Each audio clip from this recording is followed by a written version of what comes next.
नमस्कार साथियों, जब भी हम ईश्वर की उपासना आराधना के लिए बैठते हैं तो हम अपनी उपासना में ये चारों चीज़ों को शामिल करते हैं। धर्म, अर्थ, काम और मोक्ष।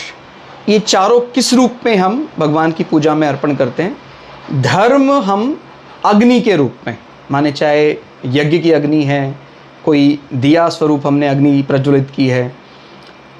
अर्थ की हम बात करते हैं तो अर्थ में हम जो भी पृथ्वी से प्राप्त अन्न है, अक्षत है, चावल है, आप समझते हैं भगवान की पूजा में चढ़ाए जाते हैं, वो अर्थ को प्रतिपादित करता है। ठीक हो गया।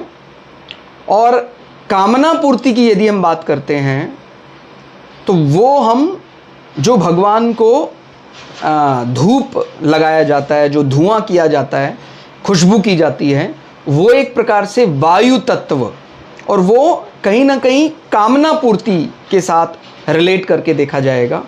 और फाइनली मोक्ष, मुक्ति के लिए हम जल से आचमन करते हैं। आप समझते हैं जब भी हम त्रिकाल संध्या करते हैं तो मुख्य रूप से उसमें अग्नि और जल का ही विधान ज़्यादा माना जाता है।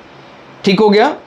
लेकिन हम कोई वैसे अर्थ के लिए, पैसे बढ़ाने के लिए, तो उसमें फिर अन्न को शामिल करेंगे। हमारी इच्छाओं पर यदि बात ज़्यादा की जाएगी तो फिर उसको भगवान को धूप दिखाकर जो खुशबू की जाती है, इस प्रकार की चीज़ें विश इच्छा के साथ जोड़कर देखा जाएगा। तो इसीलिए पूजा पूरी तभी मानी जाएगी जब उसमें धर्म, अर्थ, काम और मोक्ष और वास्तविक लक्ष्य क्योंकि मुक्ति है। तो यदि इनमें से कुछ भी ना हो हमारे पास, आप कभी ट्रैवलिंग में जा रहे हैं और कभी आप ट्रेन में सफ़र कर रहे हैं, कहीं प्लेन में सफ़र कर रहे हैं, अब आपको संध्या का समय हो गया है तो आपको वहाँ अग्नि तो उपलब्ध नहीं है, आप वहाँ पर हो सकता है अक्षत भी, चावल वगैरह अन्न नहीं है हमारे पास, और धूप भी नहीं कर सकते, लेकिन हम जल तो है, वही हमारी मुक्ति का सबसे बड़ा साधन है। तो जल को हम मुक्ति के साथ जोड़ते हैं।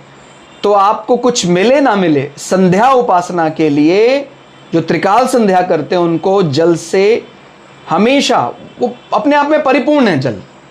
आप समझते हैं उसमें अग्नि भी है, उसमें वायु भी है, वो अपने आप में परिपूर्ण है। H2O जब हम उसको पढ़ते हैं ऐसा, तो जल से मुक्ति की आराधना या मुक्ति के साथ जल को जोड़ा जाता है, ऐसा समझना चाहिए। धन्यवाद।